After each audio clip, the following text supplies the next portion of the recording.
सिद्धी मराठ्यांचा सर्वात मोठा शत्रू. या सिद्धीनं मराठ्यांच्या विरोधामध्ये फार मोठ्या प्रमाणात प्रतिकार केला.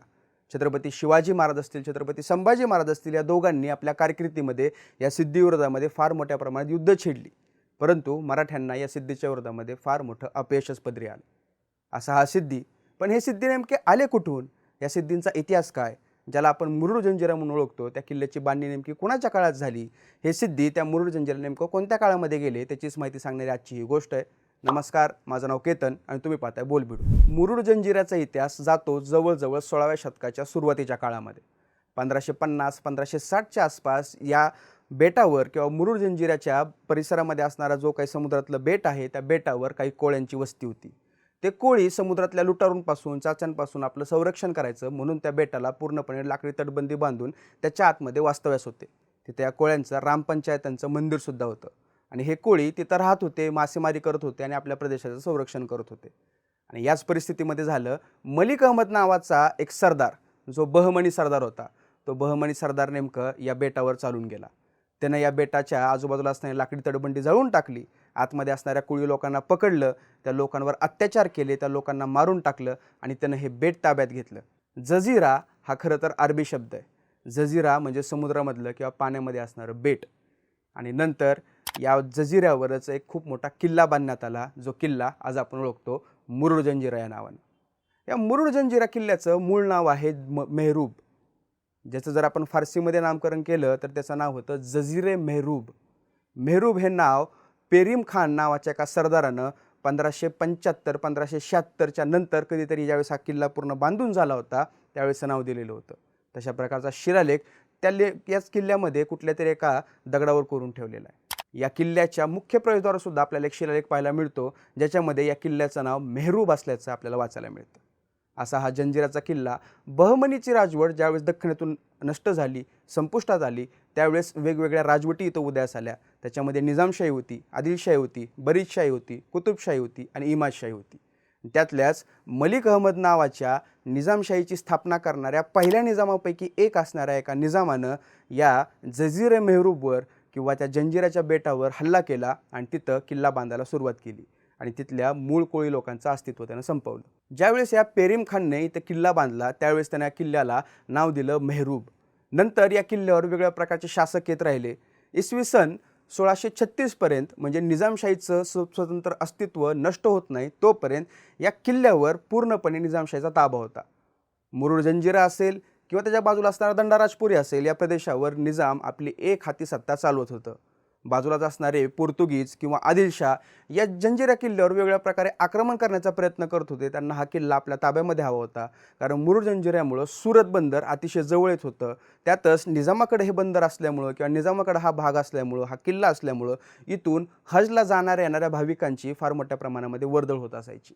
त्याच्यामुळे हा महत्त्वपूर्ण भाग आपल्या ताब्यात राहावा अशा प्रकारची इच्छा आदिलशाहकडेही होती आणि मुघलांकडेही होती.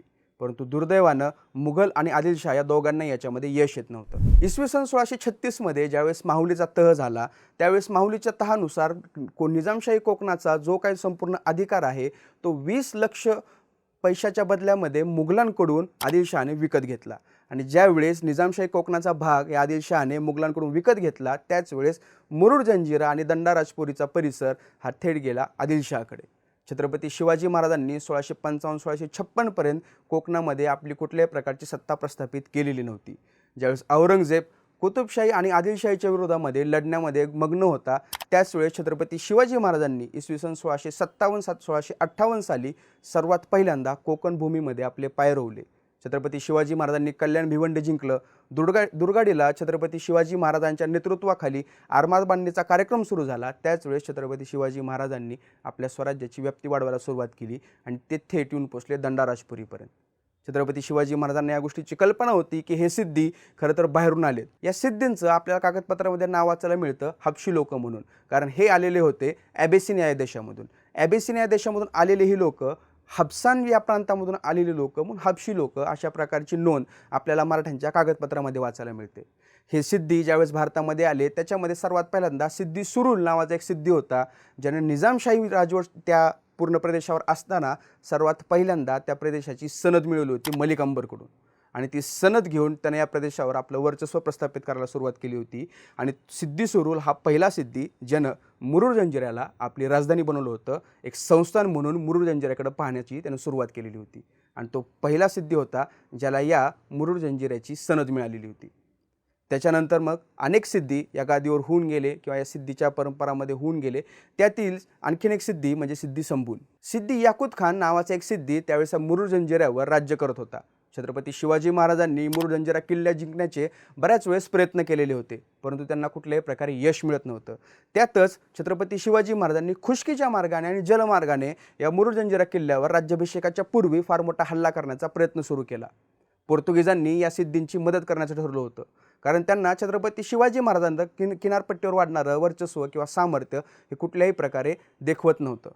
त्यांना छत्रपती शिवाजी महाराज या प्रदेशामध्ये नको होते, त्यासाठी ते मुघलांची, सिद्धीची किंवा आदिलशाहीची मदत करायला तयार होते. या पोर्तुगीजांनी जरी गुप्त पद्धतीने या सिद्धीला मदत करण्याचं ठरवलं असलं तरीसुद्धा छत्रपती शिवाजी महाराजांची ताकद ही प्रचंड होती. कुठल्याही क्षणी आपल्या हातामध्ये हा किल्ला येऊ शकतो अशा प्रकारची परिस्थिती त्या भागामध्ये निर्माण झाली होती. आणि त्याच वेळेस एक व्यक्ती पुढं आला, तो व्यक्ती होता सिद्दी संभूल. सिद्दी याकूत खान हा छत्रपती शिवाजी महाराजांमध्ये अपयशी ठरतोय की काय अशा प्रकारची भीती सिद्दी संभूलला वाटत होती आणि त्यामुळं सिद्दी संभूलने एक निर्णय घेतला. तो गेला थेट औरंगजेबाकडे.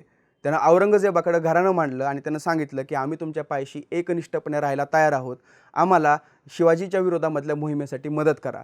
आणि औरंगजेबाने या सिद्दी संभूलला यासिम खान नावाचा एक किताब दिला. त्याला मुघलांच्या आरमाराचं प्रमुख केलं. सुरतेमधून त्याला 3 लाख रुपयाची सोय करून दिली आणि नंतर हा सिद्दी संभूल उर्फ यासिम खान मुघलांचा आरमार घेऊन छत्रपती शिवाजी महाराजांच्या विरोधात चालून आला आणि दुर्दैवानं या युद्धामध्ये मराठ्यांचा पराभव झाला.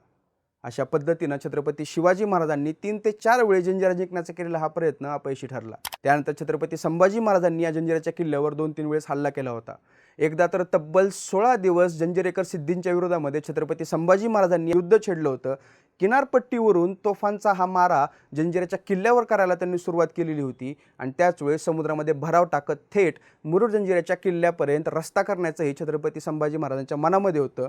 दुर्दैवानं कल्याण परिसरामध्ये मुघलांनी आक्रमण केल्यामुळं छत्रपती संभाजी महाराजांना ही मोहीम अर्धवट सोडावी लागली आणि त्यांना कल्याणला जावं लागलं. छत्रपती शिवाजी महाराज, छत्रपती संभाजी महाराज आणि त्याच्यानंतर थेट छत्रपती राजाराम महाराजांच्या काळामध्ये सुद्धा बऱ्याच वेळेस या सिद्धीविरोधामध्ये मराठ्यांनी युद्ध छेडलं, परंतु मराठ्यांना इथे कुठल्याही प्रकारचं यश मिळालं नाही. छत्रपती संभाजी महाराजांच्या काळामध्ये मात्र मायनाक भंडारी आणि त्यांचे मायनाक भंडारीचा मुलगा आणि त्यासोबत असणारी इतर 200 जण, या 200 लोकांना मारून सिद्धीनं मराठ्यांच्या मुंडक्याची माळ केलेली होती आणि भाल्याच्या टोक्यावर नाचवत ते मुंडक्याची केलेली माळ जहाजाच्या बाजूने लावत ती भाल्यावर रोवलेली मुंडकी नाचवत तो गेला होता थेट मुंबईमध्ये आणि त्यानं मराठ्यांच्या हत्येचं हे क्रूर प्रदर्शन मुंबईच्या किनारपट्टीवर केलेलं होतं. अशा प्रकारची क्रूरता या सिद्धीची होती.